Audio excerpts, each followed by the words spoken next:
Knowing what you stand for helps provide you guidance in terms of your decision making and the way that you choose to approach your business, your message, and the way that you attract your members. Because I will tell you this, another mentor of mine, friend, Jim Edwards, I remember this. He said, Stu, at the end of the day, I want you to remember this. He said, love me or hate me, there's no money in the middle. Love me or hate me, there's no money in the middle. And what he's saying is, you try to please everyone, you're going to end up pleasing no one. And it's scary because when you take a stand for something, will you have people that will disagree with you? Yes. And it can be hard sometimes because, I don't know about you, but I wear my heart on my sleeve. So like when I see criticism, when I see those personal attacks, it's like it beats you down and you just want to curl up and not say or do anything. But the flip side of that is that when you do stand for something and the people you want to attract stand for the same thing, they are drawn to you like a magnet. And what I have found is the more I stand for the things that are important, the more I stand for the values that I hold clear, the easier it becomes for me to find our amazing tribe. Now, if you have trouble thinking about the things that you stand for, it might be easier for you to think about the things that you do not stand for.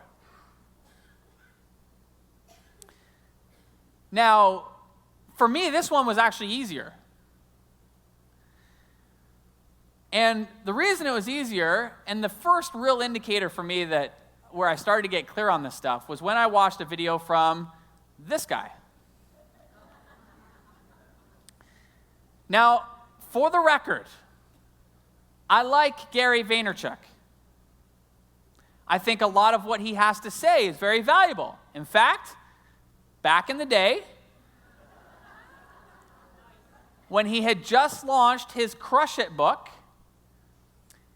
we bought hundreds and hundreds of copies of his book. When he came to Toronto, we did an interview, and you can still find it. If you go on YouTube, you'll still find that interview with Gary Vaynerchuk. So I like Gary. But there was something that Gary said in a video that I did not like. And it was it was a few years ago, 4 or 5 years ago, it was right around Christmas time, and it was a Friday. And he posted this video, and he was talking about being successful as a business owner. And he said, the only way to be successful is when you work your face off. And he's talking about working 24/7. And he said, here I am, it's at the office, it's 6 o'clock, the Friday before Christmas. Everybody's gone home. They've gone home to their Christmas parties, but not me. I have another meeting at 9 o'clock, and I've got another meeting at 11 o'clock. If you want to be successful, you got to work your face off. And I was like, dude, go home. I'm like, seriously? He has kids the same age as my kids. And I'm like, go home. But time out. What did that tell me in that moment? It told me what was important. It gave me crystal clear clarity around something that was important to me in the way that I think about business. And I don't agree with him on that. I don't agree that business is about 24/7 hustle. Do I think that there are seasons in our business where we're going to be working harder and hustling harder? Yes. Do I think that it's healthy to have 24/7 hustle? Heck no. Do I think it destroys relationships? Yes.